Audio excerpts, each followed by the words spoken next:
sou Liliane Ventura e você está ligado no programa Gente que Fala Como Fala, porque aqui, além da nossa mesa que já eu vou apresentar para vocês, né, os componentes dela, eu vou também te convidar para vir participar conosco ao vivo, se estiver nos acompanhando de meio-dia a 1h, como?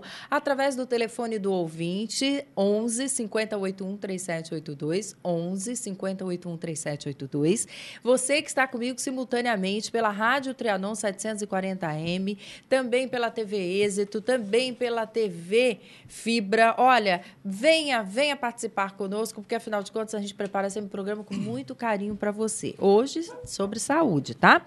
Quero te convidar ainda para vir curtir a página do programa Gente que Fala, nossa fanpage, a fanpage da TV Êxito, a fanpage da Liliane Ventura. Pode vir, venha dar sua opinião, pedir o que você gostaria de assistir no nosso programa, porque a gente prepara com muita atenção e respeito a você, tá?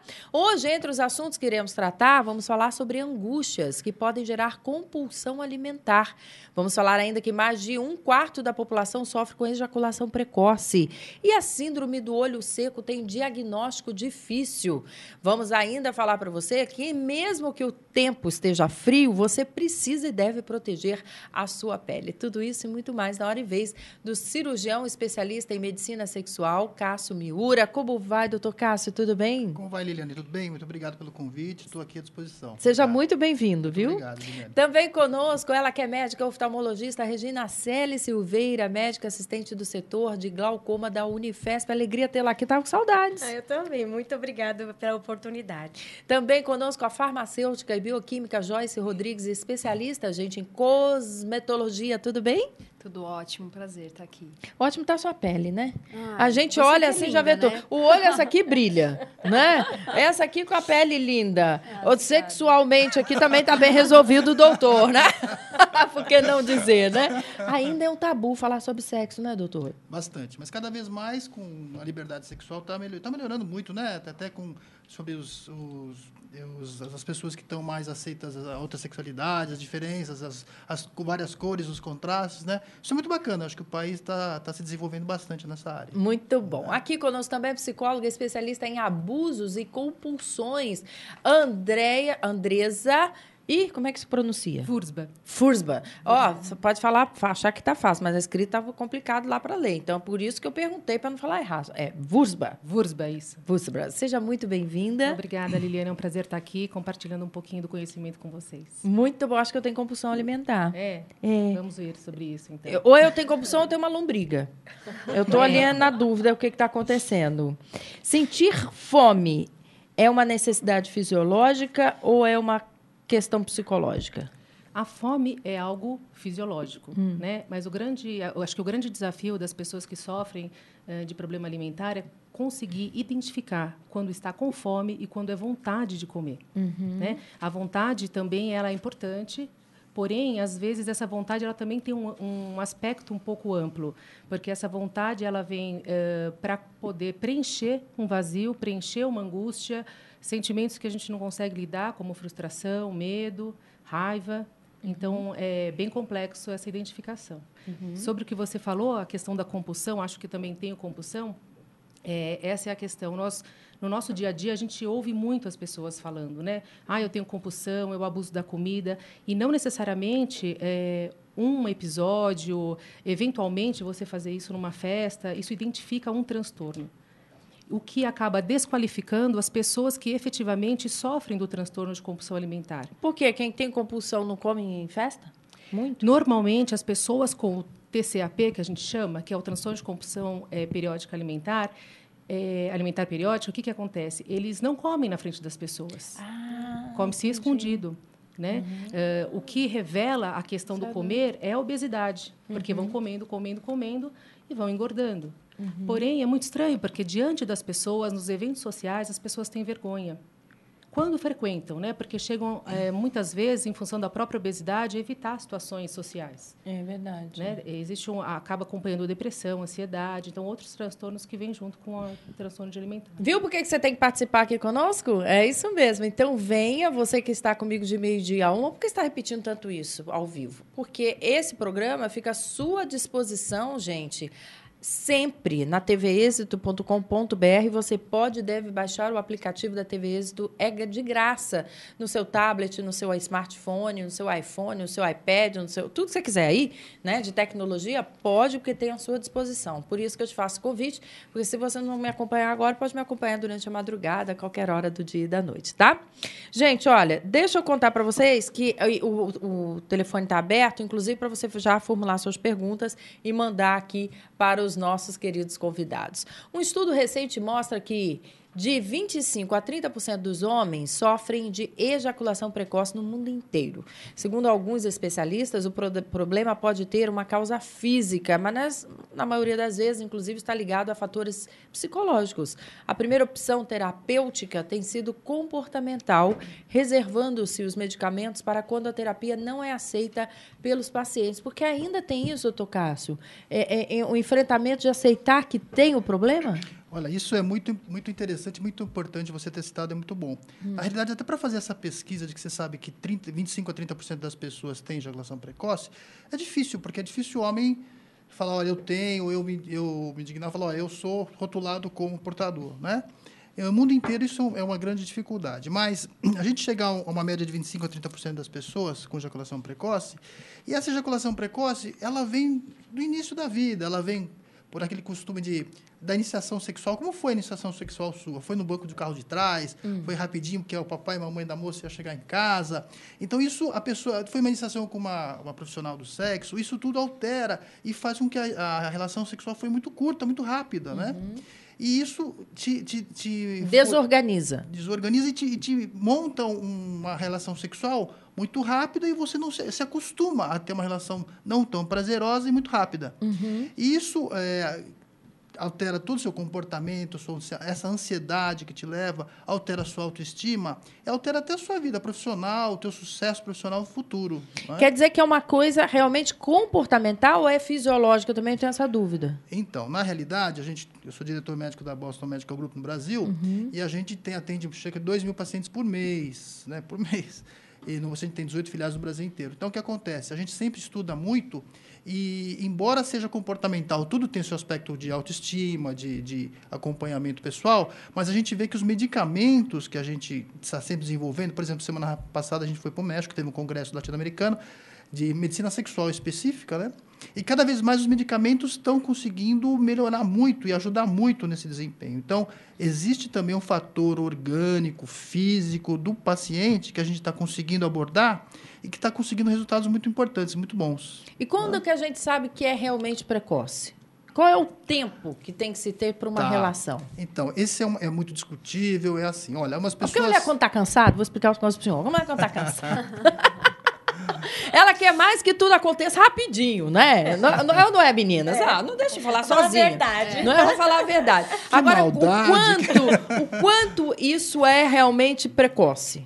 Então, ejaculação precoce ou rápida, tem algumas ideias. A primeira, as pessoas falam, olha, a bem quantitativa, é 2 minutos. Na verdade, não é bem mensurável. É assim, quando você tem uma ejaculação mais rápida do que gostaria, do que sentiria, do que lhe causa prazer, na parceira, em mais de 50% dos casos, das datas, pode acontecer uma vez ou outra, mas em mais de 50% dos momentos você tem uma ejaculação muito rápida, isso leva a um desprazer seu, da parceira, um descontentamento, né? Isso já configura realmente uma ejaculação rápida, né? Então, você não, por exemplo, você também não conseguir controlar naquele momento. Existe um momento que, a partir daquele momento, você não tem mais volta, né? Entendi. Também é ejaculação rápida. Então, está muito ligado ao emocional, mas também você aprende a controlar. Assim como você aprende a fazer um ato de micção em horários corretos, né? Você aprende a controlar. Então, tudo numa consulta bem feita, você conversa com o médico e ele consegue te passar dicas, não só da parte emocional, mas também medicamentosas, que vão auxiliar para você tomar o rumo certo. Muito bem. Ótimo. Você pode e deve participar conosco de 12h a 1h ao vivo no 11 50 81 3782. Agora eu vou falar da síndrome do olho seco, gente. É isso mesmo, que engloba diferentes afecções que resultam na baixa lubrificação do olho pelo filme lacrimal. Acredita-se que cerca de 14% dos idosos já apresentem a síndrome do olho seco. Pessoas que usam lentes de contato e mulheres na menopausa também são mais susceptíveis ao problema. Apesar de apresentar alta incidência, seu diagnóstico não é fácil. Não é fácil porque já não incomoda, doutora Regina Celi? Na verdade, existem vários tipos de alterações no filme lacrimal. Fica fácil numa situação como a gente está hoje, né? Que você está diante de um ambiente com a umidade relativa do ar está muito baixa e isso leva a todo esse desconforto. Então, todo mundo, mesmo que não tenha síndrome, tem um desconforto de olho seco, né? Mas isso é muito comum. Às vezes, a mulher menopausada, por uma questão hormonal, tem essas alterações e muitas vezes não consegue nem identificar. Pacientes que foram submetidos à cirurgia de catarata, cirurgia refrativa, também levam esse desconforto. E isso, por incrível que pareça, dá até sonolência, ardor ocular, às vezes o olho fica vermelho, e isso dá um desconforto durante o dia. Então, o paciente chega no final do dia, às vezes com cansaço visual, e às vezes, naturalmente, só é porque o olho é seco. Então, é necessário que seja feito o diagnóstico, é necessário que se faça uma tiragem, que a gente usa teste de Schirmer. O teste de Schirmer ele vai identificar o quanto que o paciente tem de filme lacrimal e em qual tipo de lubrificante que é necessário a utilização. Deixa eu mostrar de novo aí, que a gente mostrou uma foto para você que está acompanhando pela TV Êxito e também pela TV Fibra. Um olho totalmente irritado. Ele pode se manifestar dessa forma, como se estivesse, inclusive, com conjuntivite? Pode. Isso geralmente são olhos secos graves. E aí, naturalmente, só um lubrificante simples você não consegue solucionar. Olha. Então, assim, você pode estar diante de um quadro de uma conjuntivite viral, uma conjuntivite alérgica, sem dúvida nenhuma. Mas o olho seco também causa uma hiperemia, um vermelhidão ocular. E hoje a gente observa muito, uma queixa muito frequente com os pacientes, até jovens. Pacientes que usam muito smartphone, celular, pelo amor de Deus. tablet. Pelo amor de Deus. Agora está atingindo o olho também? Tá. Já está atingindo o bolso. Por quê? Isso é importante. A gente não pisca mais, né? Não é só a questão da ejaculação, não. No olho, a gente quer tudo em aplicativo, muito rápido. Sim. E a piscada tem que ser lenta, Liane. Tem que ser o suficiente, devagar, slow motion, bem devagar. Então, se eu estou ali, né, mexendo no celular, esses todos aí, componentes eletrônicos, e eu fico ansiosa, eu mantenho o olho mais aberto que o normal. Exato. E a gente sem não pisca. lubrificar. Exato. Aí Olha. vai de uma página para outra e não pisca. Isso causa o que a gente chama também de uma miopização, de tanto que a gente fica utilizando a visão de perto, um cansaço visual consequentemente. Descobri, eu achei que eu estivesse ficando velha, não é isso? Não, gente. é só olho seco. É o tablet, o smartphone, viu, doutor? Não é velhice, não, filho, não é não. Uma coisa que me chama muita atenção é a questão da luminosidade das telas, do brilho, né? O quanto que isso deve ser orientado para as pessoas, para as crianças, para os adolescentes, porque antes a gente falava assim, eu ouvia. Menina, não fica tão próximo da televisão, porque faz mal, né, incidência de muita luz, etc. e tal. Hoje a gente vê que todo mundo faz manuseio, ou é assim, ou é assim.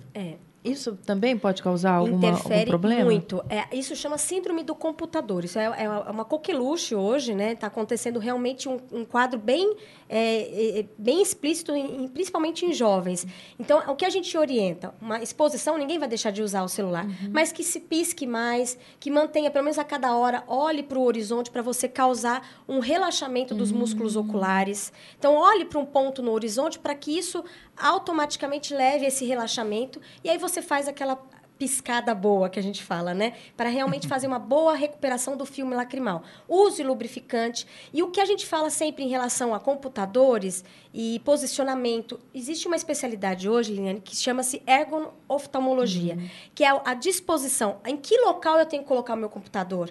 Em que local que eu tenho que colocar a minha televisão 3D? Então, às vezes, o cara coloca uma 3D num metro, 1,5 metro de sala. Não vai. Ele não vai ter um conforto visual. Então, é importante que a gente também identifique isso. E em relação a tablets, computadores, é importante que você coloque numa posição que você coloque a pálpebra mais inferiorizada para proteger mais o seu olho e de maneira que você mantenha sempre um relaxamento da musculatura da coluna cervical. Se você ficar muito assim, você expõe mais o olho e te dá um cansaço. No final do dia, isso leva a um desgaste. E quanto à luminosidade, que a gente pode regular, inclusive? Tem que regular para uma luminosidade que você tenha melhor qualidade visual. Você não pode deixar não muito baixo, porque isso também interfere, e nem muito alto. Então, quando você tem a percepção de que está bem, quando você sai do ambiente, do foco de luz, para outro, você não tem que ficar vendo aquela imagem de reflexo.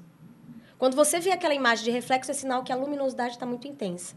Por exemplo, eu à noite, eu enxergo clareando a tela. O meu marido, eu olho para a tela dele, não enxergo nada, porque a dele é mais escurinho. Eu falo, você está enxergando alguma coisa? Ele falou, perfeitamente. Que depende muito de cada um. É muito individualizado. Por isso que esses equipamentos, a gente tem que colocar de uma forma que deixe conforto para você. Tá. Por isso que é importante realmente você fazer o ajuste. E aí, quando você fizer essa visualização, olhe para o horizonte e veja se você não está vendo aquela mancha de imagem refletida no seu visual. Muito bom. Você também pode já fazer suas perguntas, né, para a doutora Regina Selle, saber um pouquinho mais sobre o olho seco e outras questões que envolvem a nossa visão, também participando por telefone 11 581 3782, se estiver conosco ao vivo agora de 12h a 13h, tá?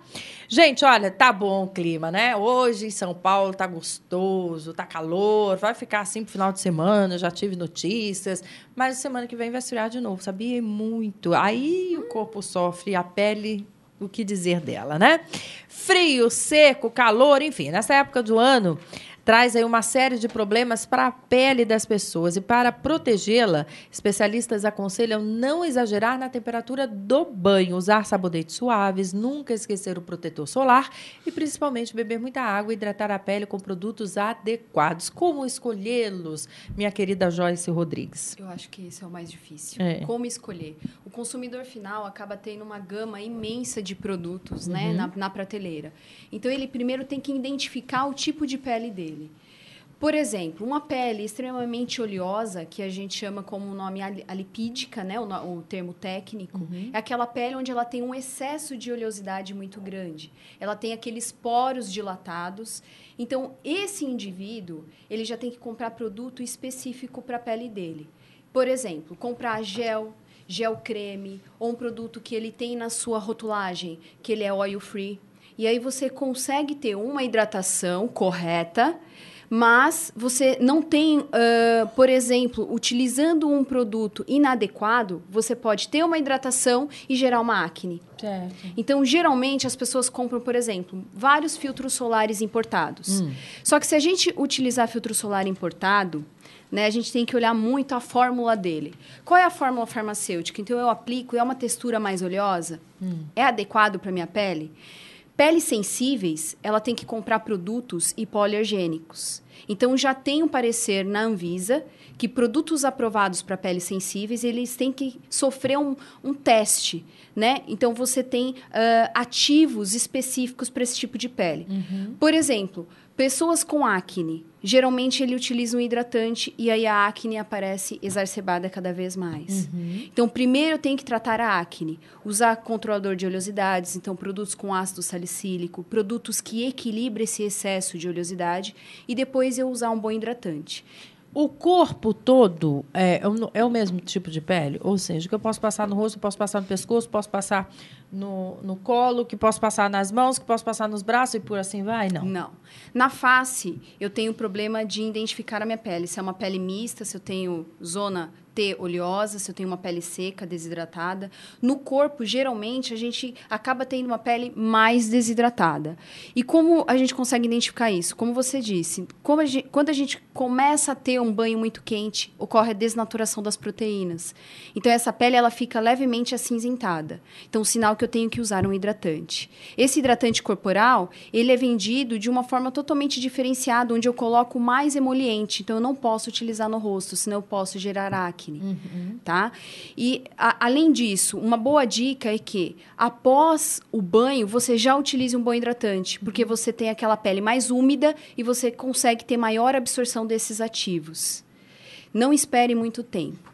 E se você fizer uma esfoliação, eu tenho que usar um esfoliante corporal? Não, até a bucha vegetal, ela não já faz. age como uma esfoliação. Eu consigo ter maior penetração do ativo. Eu tenho que utilizar essa bucha todos os dias? Não. Não se utiliza bucha todos os dias porque eu fico com a pele mais sensibilizada. Então, pelo menos umas 2 vezes na semana. Tá. E, principalmente, observar o sabonete que você utiliza. Sabonete na face, você tem que utilizar sabonete líquido. Nunca sabonete em barra. Ah, não? Não. Porque o sabonete em barra é um sabonete onde você tem o pH extremamente alcalino. A pele, ela tem um pH ácido. Um sabonete líquido eu consigo deixar num pH ácido, tá? O pH é o quanto eu consigo deixar essa pele menos sensível. Um pH alcalino, eu já tiro aquela pele totalmente do seu habitat natural. E aí eu posso agredir mais esse Quem tipo faz de tratamento pele. para celulite, não que eu tenha. Não, Ah, eu também não. Eu também também não não. Você é tenho. doutor, o senhor está diante de deusas. Pois, Entendeu? pois. Ninguém aqui tem Maravilhosa. celulite e nós não vivemos nem nesse planeta. Mas, enfim, para quem tem celulite, né? Passar a bucha e passar o creme ativa mais? Ativa. Porque você remove... A bucha vegetal. Você remove o manto hidrolipídico. Então, você afina a epiderme, que é a primeira camada da pele. Consequentemente, você consegue ter maior absorção desse ativo. É por isso que a pra minha amiga não celulite. passa a celulite dela, entendeu? Então, peraí, aumenta a celulite? Esse Aumenta a método aí? absorção Aumenta do a absorção. ativo. Então, você Ah, tá. Ele recupera penetra. essa pele Ah, mais rápido. nossa, boa dica. Ele penetra. Só que tem uma coisa. Geralmente, as pessoas procuram um profissional na área de estética, um esteticista, um fisioterapeuta, né? Para fazer tratamentos à base de celulite ou até tratamentos mais focados de rejuvenescimento. Se essa pele não estiver hidratada, você não consegue ter 100% da ação dos produtos cosméticos. Olha que curioso. Tem que Então- ser concomitantemente. Sim, primeiro você analisa, faz uma anamnese dessa pele e analisa se ela precisa passar por um processo de hidratação. Após essa pele estar hidratada, você inicia qualquer tratamento de patologia, seja uma acne, seja uma parte de hiperpigmentação, que são as manchas, seja um rejuvenescimento. Consequentemente, os ativos vai conseguir ter maior Mas ação. isso pode ser no mesmo momento? Não. Não. são Momentos distintos. diferentes. Primeiro Tá. eu trato, eu tenho essa pele mais hidratada, porque eu tenho uma comunicação celular mais efetiva. Tá. Então, tudo que eu colocar nessa pele, eu consigo que ela tenha um mecanismo de ação mais rápido. Produtos com grande eficácia necessariamente são os mais caros? São os mais caros. São. Porque as empresas investem em testes clínicos, elas investem em concentração de ativos mais alta, produtos importados, né? Então, esses ativos vêm de fora do país. Então, você acaba tendo muitos gastos para que você tenha um bom produto. E aí, como identificar isso? Será que um produto barato eu consigo ter o mesmo benefício? Se nós olharmos toda a classe de cosmético, você consegue ter um benefício. Porque a partir do momento que eu coloco um ativo, ele vai me trazer um benefício para a minha pele. Só que em concentrações maiores e ativos onde rotulagens, a gente consegue observar, consegue rejuvenescer, promovem lifting, são coisas que o consumidor consegue identificar que aquela empresa faz aquele teste. Então, são produtos mais caros, né? Não tem como você deixar esse produto mais barato. Ah, tem. Se vender muito, fica mais baratinho? Aí tem que vender para uma classe imensa. Né? Eu fico imaginando isso. Não, porque tem uns potinhos lá que eu Gente. fui comprar, eu voltei, entendeu? Eu mostrei para ela a minha receita Você mostrou? anti-velhice. Amiga. Então, a gente fica Foi, olhando, foi. gasta, né? E você sabe que eu não preciso tanto, mas Não, é para claro que prevenir, não, né? Claro, nós somos inteligentes, espertas, né?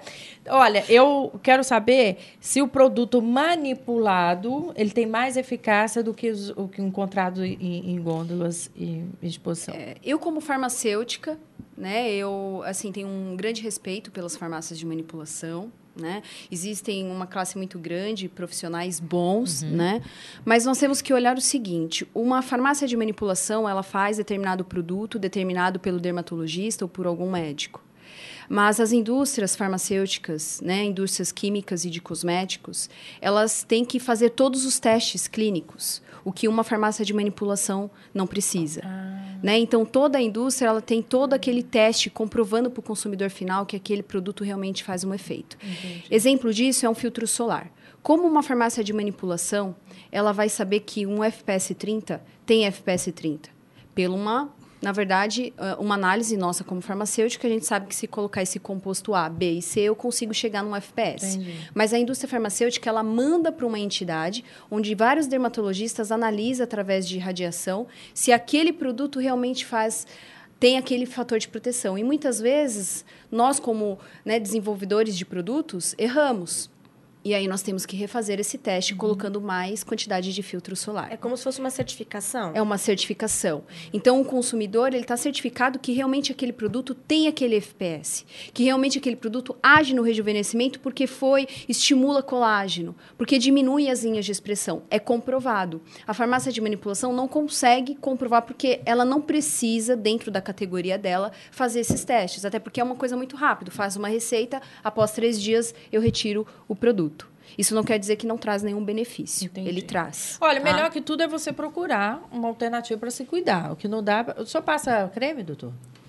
Eu sou um médico bem adepto a estar bem. Muito sempre. bem. Porque tem homem que não gosta de passar creme. É que essa bobagem, né? Porque toda mulher também gosta de um homem hidratado. Lógico. Né? Bem Parabéns cuidado, ao senhor, obrigado. né? Porque Hidratado, é isso. cheiroso, né? Cheiroso, bem cuidado, né? A pessoa tem que estar feliz com ela, em primeiro lugar. Aí tá vendo que tá cascudo lá, que tá uma beleza dos homens. Mulher também não passa no hidratante. Gente, né? Não Tem que se necessariamente tem que ser dos mais caros, Não. é isso? Mas que comece em algum momento fazendo alguma Sim. coisa. Deixa eu contar para você que gordura estimula a compulsão alimentar. Quem vai me dar detalhes é ela. Mas eu quero te falar que o cientista Ivan de Araújo provou que uma dieta rica em gordura afeta o sistema de compensação do cérebro, reduzindo a sensação de saciedade. A ingestão de caloria inibe a produção do lipídio responsável por levar ao cérebro a mensagem de saciedade quando o estômago está cheio. O resultado desta falha de comunicação entre estômago e cérebro é a alimentação compulsiva. Eu acho complicado a gente afirmar isso Tá. absurdamente, assim, né? Isso está em pesquisa ainda, enfim. Mesmo porque eu acho que o ser humano é algo tão complexo, né? Então, é complicado a gente colocar algo como causa dando um efeito, né? Então, eu acho que as experiências estão sendo feitas, foi publicada na Science, né? Então, o que ele fez? Ele provou que o lipídio produzido no intestino delgado, ele atua no cérebro com a produção de dopamina, né? E por isso, a gente estando com mais dopamina, a gente tem uma saciedade maior. Mas não é necessariamente isso. Né? É um fator de questões, porque se a gente for pensar, existem medicamentos na área da psiquiatria que eles vão trabalhar com a maior produção de dopamina também. E nem todo compulsivo alimentar ele tem o mesmo padrão, né? Porque cada um tem sua vida, a gente não pode pensar só... Existe a questão bioquímica, existe a questão ambiental, existe a questão genética, né? Senão a gente reduz muito cada indivíduo. Agora, a febre, doutora Andressa, é a questão da dieta da proteína. Sim. Né? Que cada vez mais o doutor Duncan está ficando mais rico Né? ainda por conta da mulherada do Brasil se espelhar e ver. Que tem resultado, sim. Sim. Né? Eu vejo até a metodologia dele bacana porque ele te faz uma reeducação alimentar forçadamente. Começa com ataque, você vê o resultado, fica animadinho, aí vai, né? Vai lá. Eu confesso que eu não saí do ataque ainda, só estou atacando. Atacando tudo, né? Só estou no ataque. Mas, enfim, dizer o seguinte...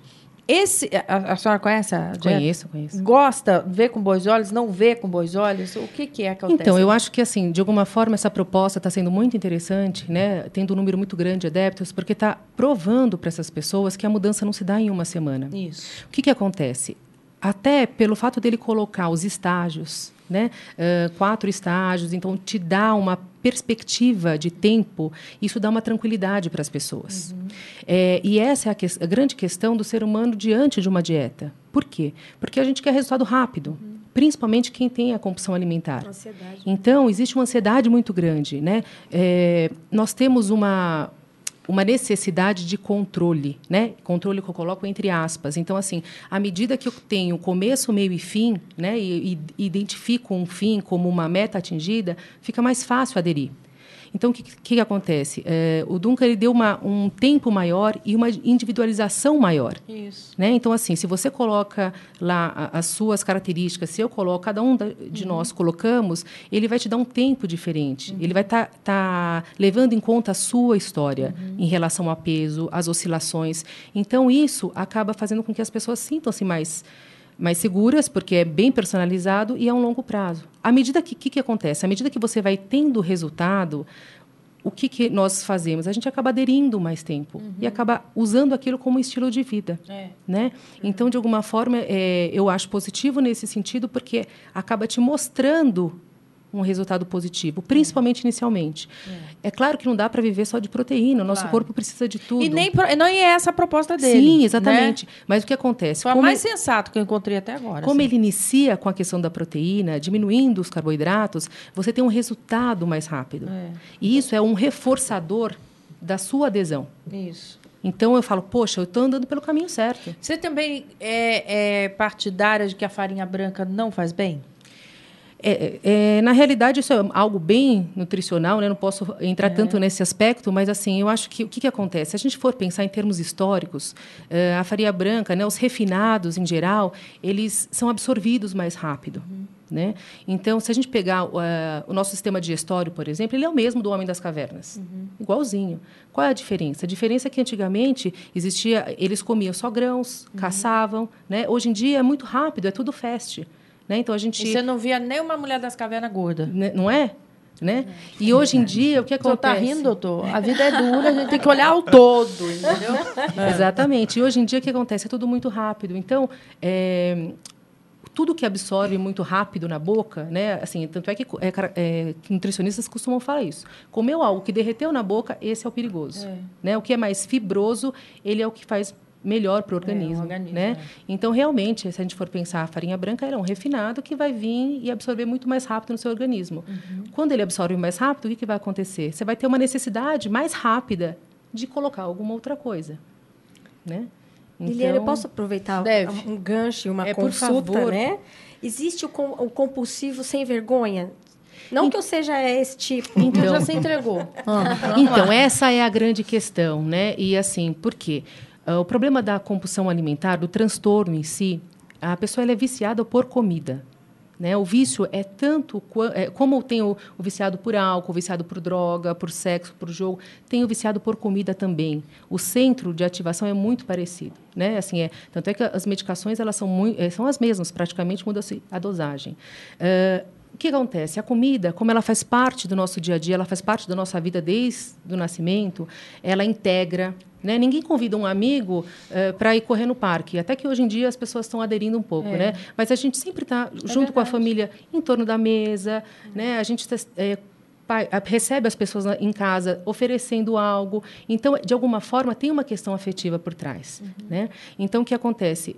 Não dá para a gente se privar da comida. Você pode se internar para ficar longe do álcool, se internar para ficar longe das drogas, mas da comida, mesmo que você vá a um spa, né, se internar, vai ter a comida.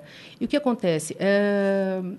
As pessoas que sofrem do transtorno, elas são julgadas como preguiçosas. Né? Tá gorda, não tem força de vontade. Então, isso é muito complicado. Né? Então, por isso que muitas vezes as pessoas nem procuram consulta médica, ou com psicólogo, ou com a equipe, que é o correto, uma equipe interdisciplinar, porque recebem muito rótulos, né? Como preguiçosa. É falta de vontade. Né? Por isso que comem escondido. E vai só piorando, né? Então, é natural que a gente tenha esses impulsos para comer, como você disse, né? Será que é sem vergonha? Não, porque o sem vergonha, vamos dizer assim, né? Ele sabe que está comendo, que ele está afim, que vai engordar e que está fazendo errado. Não que o compulsivo não saiba, ele sabe. Mas, assim, a característica... controle é que é diferente. Exatamente. Né? Essa é a característica do compulsivo alimentar. Aquilo é como se fosse assim, se você vai dar uma garrafa de uísque, de pinga, para um alcoolista, né? Ele não vai conseguir se controlar. Com o compulsivo alimentar é o mesmo. Ele perde o controle. Por mais que ele saiba de tudo aquilo, ele precisa introduzir aquele alimento na boca. Muito bem, tá gostando? Eu tô adorando. Agora o assunto é a falta de desejo sexual. É mais comum? Mentira, nas mulheres. Por que, né? Nós de novo aí, ó. Uma pesquisa recente indica que cerca de 27% das mulheres e 14% dos homens sofrem com a falta de desejo sexual. Os motivos costumam estar ligados ao cansaço, estresse, preocupações familiares ou mesmo crises no relacionamento. Segundo alguns médicos, é preciso ter cuidado para que um quadro de desejo sexual hipoativo não evolua para aversão sexual.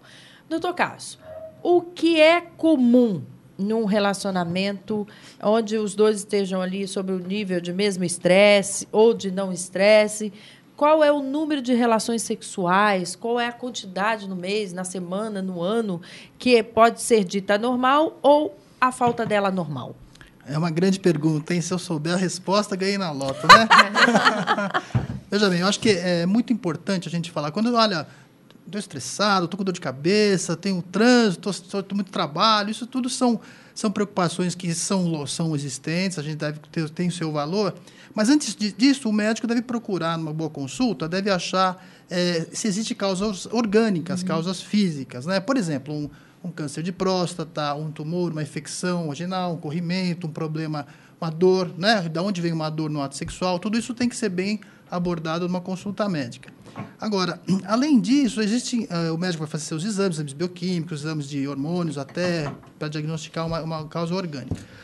Agora, é muito interessante a gente lembrar, até lembrando da ejaculação precoce, que se a gente fala que o homem, 30% dos homens ejaculam com 2 minutos, vamos dizer, em 2, 3 minutos. E que a mulher, bem preparadinha, com aquelas preliminares, para ficar pronta, demora de 8 a 20 minutos, que era uma relação de 20 minutos. Meu Deus, os homens estão perdidos, e as mulheres principalmente. Então, puxa vida, se cada relação, o homem ejacula rápido, 2, 3 minutos, a mulher só vai ficar pronta com 8, ela vai falar, ai, meu Deus, que saco. Bom, não está dando certo. Eu vou ficar com desejo sexual hipoativo, porque toda vez que eu tento, está errado, né? Então, existem causas físicas que, bem diagnosticadas e tratadas no homem, por exemplo, vão refletir muito na mulher, e ela pode ser que ela não tenha nenhum desejo sexual reprimido, mas muito mais ela não está sendo satisfeita. O time não está... Isso, o time é muito importante, né? Então, e ninguém falou isso para o homem. Os homens, a grande maioria, não sabem disso. Então, numa boa consulta, a gente explicando isso e a gente fazendo exercício para ejaculação precoce, tratamentos, até medicamentosos, conversando bastante com ele, ele vai adequar, mudar o seu comportamento sexual para para passar os 8 minutos. E aí, esse desejo hipoativo da mulher, entre aspas, né, a gente pode chegar no timing certo, né? O que acontece, na realidade, é que aquele momento não prazeroso da relação sexual que não foi que não houve o tempo certo, leva a mulher a uma depressão, uma frustração, uma ansiedade, uma tristeza, que pouco a pouco, cada vez mais, vai deixando ela com até uma aversão sexual, né? Agora, se você falar, Cássio, a gente na Boston Medical Group tem uma coisa muito importante, a gente incentiva que todo paciente, todo homem, tenha relações a cada 2, 3 dias. Porque é tipo assim, o pênis é um órgão muscular, e quanto mais usa, melhor fica. É uma academia. Né? É muito engraçado. Todo mundo dá risada, porque eu fiz um protocolo de atendimento médico que eu falo exatamente isso. Acertou, é a academia do pênis. Sabe? Essa pegou. Que a cada 2, 3 dias a pessoa vai para a academia, faz o exercício.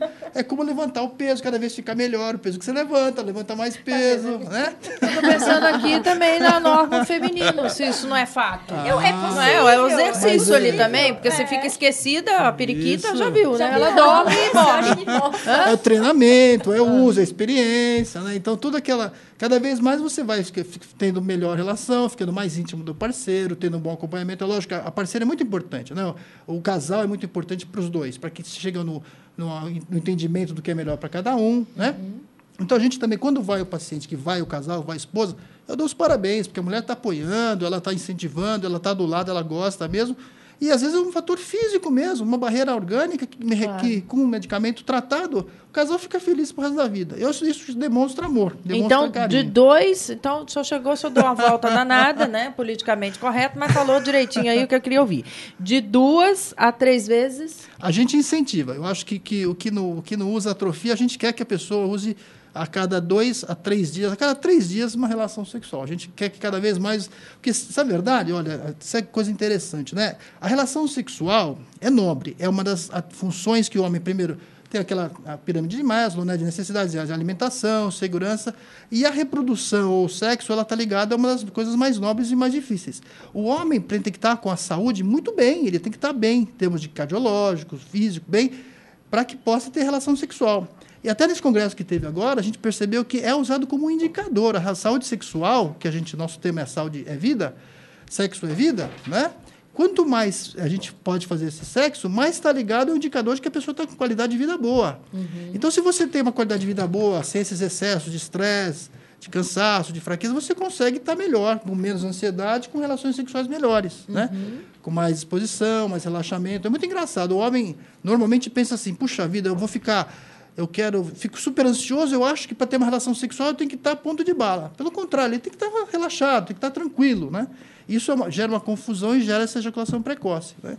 Difere o momento do ato sexual, se é de manhã, de tarde, de madrugada, ou não tem nada a ver uma coisa com a outra? Olha, tem que ser a gosto do casal. Se ele Deu vontade... no melhor momento para os dois. Eu acho que esse é o fundamental, né? Se eles entrosarem, naquele momento é gostoso, aquela hora é a hora, tá? Então, todos os mecanismos... vamos fazer, para melhorar a ejaculação precoce, vamos fazer manobras de para e volta, que posição, que tipo de forma fazer, vamos usar uma bomba, vamos usar um medicamento, Isso tudo, o resultado é muito diferente de pessoa para pessoa, então eu não posso indicar, né? A gente usa mais parte medicamentosa, mais acompanhamento. Não, eu vou dizer porque é da minha pergunta. Aquela questão assim, depois do sexo, você dormir, o seu sono é mais gostoso. É que, na realidade... Relaxa mais, é isso que eu quero dizer. Se tem alguma questão comprovado aí cientificamente isso, ou não necessariamente. O ato de... Você tem uma diferença do orgasmo e da ejaculação, mas o ato de ejacular, quando você ejacula, realmente você gasta muita energia. Os seus músculos ficam tensos, gasta bastante energia. Aí, geralmente, aquela viradinha do homem dá a dormidinha, porque está realmente exausto, está cansado. Por isso que existe a possibilidade de você ter vários orgasmos, que é muito mais mental, né? Com uma ejaculada só, que é físico, que cansa muito, né? Então, esse é mais o sexo tântrico indiano, oriental, né? Mas tem muito a ver, porque a ejaculação é que cansa muito. Perfeito. Olha, eu vou fazer um rápido intervalo comercial e voltamos já com mais informações para você. A TV Êxito já é um sucesso. É a TV do futuro no presente. Uma comunicação além fronteiras. E o grande diferencial é o foco no conteúdo e na qualidade. TV Êxito nas redes sociais. Siga no Twitter e curta nossa página no Facebook. Saiba primeiro o que acontece na nossa programação. Vídeos, fotos, notícias e bastidores. TV Êxito, a sua TV na web. Muito bem, eu converso agora com ele, Dr. Nelson Letísio, que é membro titular da Sociedade Brasileira de Cirurgia Plástica, membro da Sociedade Internacional de Cirurgia Estética e fundador e secretário-geral da Sociedade Brasileira de Laser e Medicina e Cirurgia. Vamos falar hoje sobre a Esclero Show, é isso mesmo, Dr. Nelson? Alegria tê-lo aqui. Tudo bom, Liliane? Tudo ótimo. Está? Aprendendo muito aqui. Eu sempre com você, sempre fico ouvindo aqui, é uma coisa boa aí.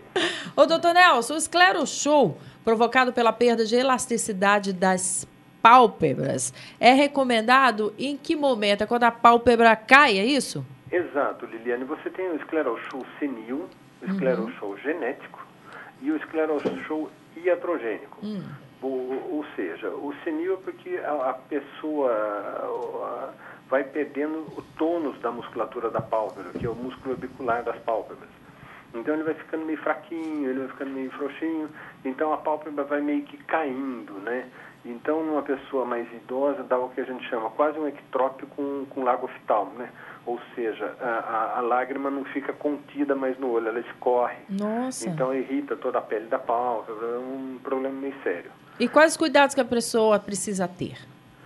Veja, Liliane, o grande lance é o seguinte, quando existe um escleroshow senil, não tem uma solução, né? Você tem que fazer ou uma cantopexia, que você faz por transconjuntival, você abre a conjuntiva, né? Abre a pálpebra por dentro com laser, solta a musculatura, prende o canto da pálpebra no periósteo e a gente tem uma cirurgia que a gente publicou na Revista Brasileira, nós ganhamos um prêmio em 2005 lá em New Orleans, que é a atração do músculo orbicular das pálpebras e prendendo ele no periósteo lateralmente. Então, você tem tudo através da pálpebra inferior, por transconjuntival com laser, você prende a musculatura lateralmente. Então, fica um aspecto bastante natural e sem incisão externa, né? Sem incisão na pálpebra inferior, a incisão é na pálpebra superior. Então, isso é uma coisa boa e, principalmente, Liliane, isso que infelizmente a gente, né, vê muito por aí, pessoas que foram fazer uma cirurgia estética das pálpebras, retiram um pouco a mais da pele da pálpebra inferior e fica com escleroshow, né? Fica com a parte branca do olho aparecendo, com aquela pálpebra caidinha assim, né? É, um horror. A É gente que acha que... o leigo fala, nossa, você operou a pálpebra, né? A É. gente que tem o olho treinado, a gente vê, né? Fizeram É um isso escleral mesmo. show na pessoa, uma ectrópia, um caso mais difícil, né? Qual a idade melhor para fazer esse tipo de cirurgia, doutor? Depende muito, né, Liliane? Eu já vi moças de 20 e poucos anos que fizeram Olha. cirurgia, uma blefaroplastia, que tiveram escleral show iatrogênico, né? Quer dizer, houve um problema, tiraram pele demais na pálpebra inferior para tentar deixar lisinho, sem pé de galinha, e deu o escleral show da ectrópia. Então você tem que fazer esse tipo de cirurgia. Agora você pega também aqueles, a partir dos 60, 60 e poucos anos, já começa a ficar meio frouxa a musculatura da pálpebra inferior. Você tem que operar também, né? Não tem Tá jeito. certo. Deu escleral show, deu ectrópia, tem que operar. Homens e mulheres. Homens e mulheres. Tem um colega oftalmo aí que ele pode falar com mais propriedade. Deu problema, você tem a glândula lacrimal fica na parte superior lateral da pálpebra. Certo. A lágrima tem que cair no canto externo, fazer um trajeto e cair no canto interno do olho, que a gente tem os dois canalículos. Se a lágrima não faz esse trajeto, fatalmente vai dar problema de irrigação da córnea. Aí vai ter problema no olho, né? É o famoso olho seco, aqui, um monte de coisa que vai dando uns problemas aí na córnea. O colega aí pode explicar muito melhor que eu. Ai, doutor Nelson Letícia, alegria falar mais uma vez, viu? Que bom, Liliane, eu que acho. Você sempre informando o povo, eu fico tão honrado de poder dar uma pitadinha a mais também para vocês. É muito bom, sabia? Claro, sua participação é fundamental. Um grande beijo. Agradeço. Um beijo e saúde e paz para o povo. Saúde e paz. Qualquer mais ou maiores informações, né, sobre cirurgia estética aí, você pode acessar a fanpage, a homepage lá do Dr. Nelson, que é drnelsonletizio.com.br. Você pode continuar mandando as suas questões aí, né, suas dúvidas sobre cirurgia plástica, que ele responde aqui com muito carinho para todos vocês. Gente, quero te fazer um convite que vai acontecer o lançamento do meu querido amigo Dr. Orlando Duarte, Paixão, o Brasil de todos os mundiais, dia 12 de setembro, quinta-feira, às 19 horas, no Museu do Futebol. Fica na Praça Charles Miller, sem número, no estádio do Pacaembu, imperdível lá. Esse que é um grande homem que entende tudo de futebol, que é a nossa dica literária de hoje, o Orlando Duarte, Paixão, Brasil de todos os mundiais. Portanto, quinta-feira, às 19 horas, no Museu do Futebol. Muito bem, o glaucoma é uma doença caracterizada pela lesão do nervo óptico, geralmente causada pelo aumento da pressão ocular e que pode levar à perda total de visão. Por isso, é importante que seja feito o diagnóstico precoce da doença e que o paciente não abandone o tratamento, que começa com colírios, mas pode evoluir para casos em que a cirurgia é necessária. Glaucoma sempre causa uma confusão na minha cabeça, acho que da maioria do povo também. É aquela pelezinha que você vê ou é algo que você não vê no olho? É algo que não vê. O que você vê chama pterígio, que é aquela pelezinha que fica vermelha, que irrita, que incomoda. Muito frequentemente em países tropicais, porque está relacionado com a exposição com o raio ultravioleta, com o sol. O glaucoma, a gente não percebe, ele é assintomático. Geralmente, o paciente não sente nada, não é que não coça, não dói, não fica vermelho, nada disso. O glaucoma mais comum, que é o glaucoma primário de ângulo aberto, né? E você consegue só identificar a Liliane fazendo um bom exame oftalmológico. Então, muita gente fala assim, eu vou fazer o exame do óculos e pensa que só isso já é o exame oftalmológico. E não é, né? Então, o exame refracional, que é fazer o exame do óculos, é uma parte do exame oftalmológico. Então, é necessário fazer o exame da pressão intraocular, que é aquele examezinho que mostrou na imagem anterior, o exame de fundo de olho, essa imagem é muito feliz porque mostra uma lesão importante do nervo óptico. Essa lesão é essa parte bem branca, onde você tem uma atrofia do nervo.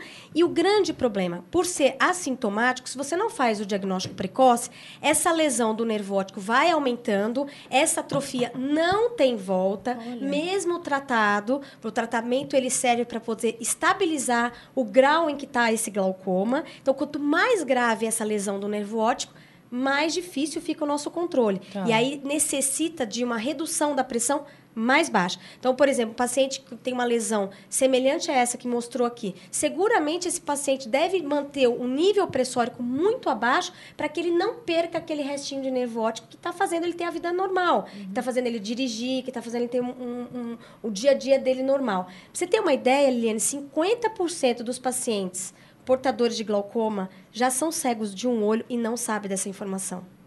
Então, isso é muito triste, possivelmente está relacionado, infelizmente, ainda com acessibilidade a exame oftalmológico completo. Isso é um fato, né? A gente tem uma dificuldade, porque um exame oftalmológico depende muito de equipamento, não é? Não basta só ter médico. E nos Você tem que ter centros todo temos? Temos, fornece? no SUS fornece. A questão é, a gente tem hoje uma população muito... Um número grande. Muito grande, e muitas vezes a acessibilidade realmente fica muito difícil, porque depende de uma estrutura, de equipamento, para você fazer um diagnóstico adequado. Então, você tem que fazer uma medida da pressão, tem que fazer uma avaliação do nervo óptico, muitas vezes tem que fotografar o nervo óptico para você poder acompanhar e fazer o exame de campo visual.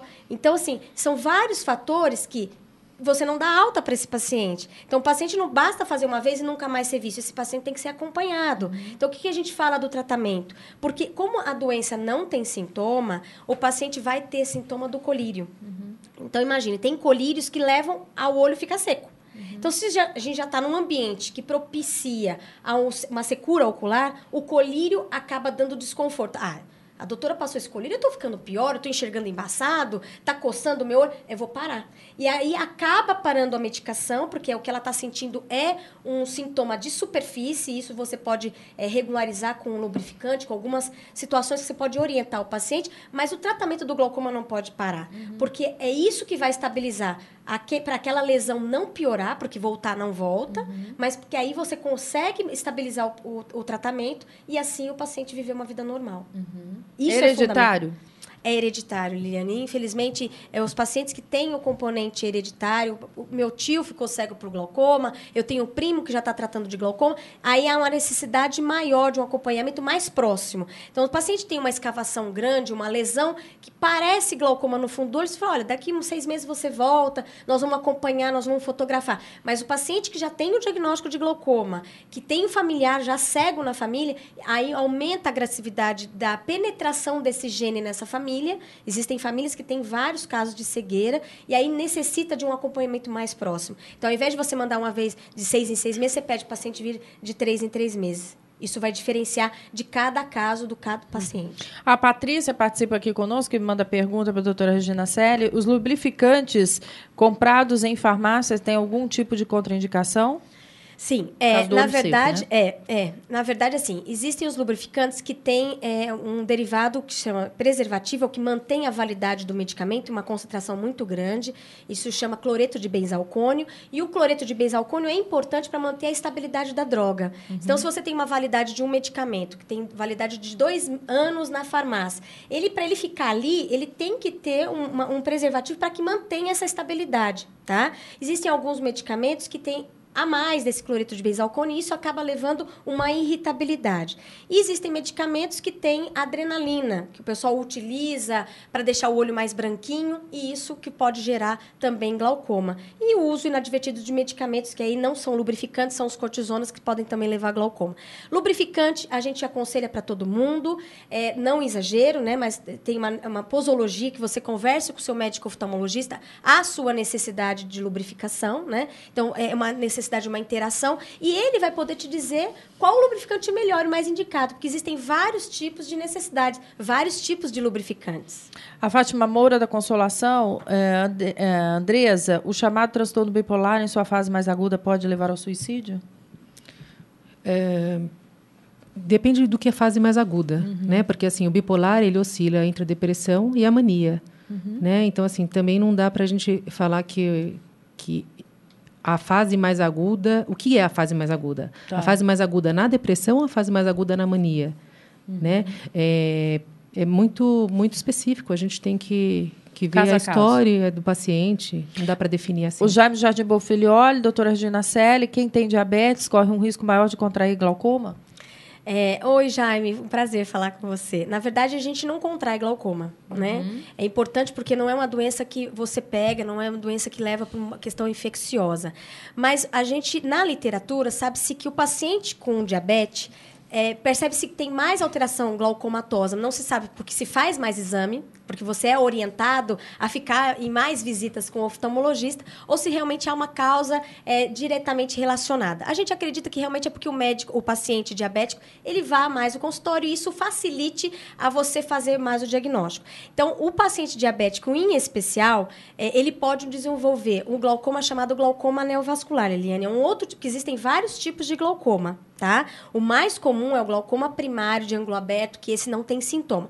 O paciente diabético não controlado, ele desenvolve alterações na retina, chamado retinopatia diabética, que ela vai tendo estadiamento, que vai piorando conforme o não controle da diabetes. Na retinopatia diabética proliferativa, que é a fase mais grave do paciente diabético, ele pode desenvolver o glaucoma neovascular.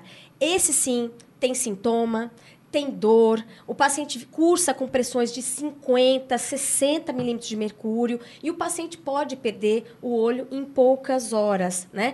Então, o paciente diabético, ele precisa não só medir a pressão, ele tem que fazer um controle da diabetes, fazer um controle do fundo do olho para evitar toda essa corrente final, essa fase final da doença, porque é bem, bem difícil. Olha, outra pergunta que chega para nós aqui é da Norma de Guarulhos. Doutor Cássio, seria grande a incidência de fatores psicológicos em problemas de ereção? Norma, obrigado pela pergunta. Olha, realmente, como a gente estava falando, fatores emocionais, fatores de autoestima, é muito importante realmente uma boa consulta, a gente conversar bastante, até com o casal, se você puder ir, assim, porque é importante a gente chegar a um histórico, né, de como foi o início da vida sexual de ambos, como é o entrosamento, isso é muito importante. Eu gostei muito da tua pergunta. A Obrigado. Rita Tatuapé, para o doutor Cássio e também para a Andresa, psicóloga e o médico aqui da disfunção, né? Como identificar se um homem tem compulsão sexual? Ah, você identifica, filha? Acho que é fácil. Ou não? É mais que 2, 3 vezes por semana, eu acho. E aí, doutor? Olha, isso é um comum acordo entre o casal, né? Tem casais que, se eles estão bem, eu acho que o ideal é estar bem, não tem uma definição quantidade, eu acho que isso é muito, muito difícil, como a gente estava comentando no começo. No início do relacionamento não tem compulsão, né? Que bom, né? A questão da compulsão é você não poder ficar sem. Tá. Né? É isso que vai mensurar. Tá. Então, assim, é como se você ficasse sem aquilo fosse te desorganizar emocionalmente. Então, isso que o compulsivo, ele acaba... Não é sentir só falta. Sim, não é... se desorganizar. Então, exatamente. Não é assim, você deixar de fazer coisas para poder ter relação, por exemplo. Então, assim, eu preciso agora, então eu vou deixar de trabalhar. Então, começa a comprometer a sua vida. Tudo que tiver compulsivo... Né? Assim, é um transtorno de impulsividade. Então, a impulsividade gera compulsividade. Entendi. E o que marca é assim, o quanto aquilo está comprometendo a sua vida.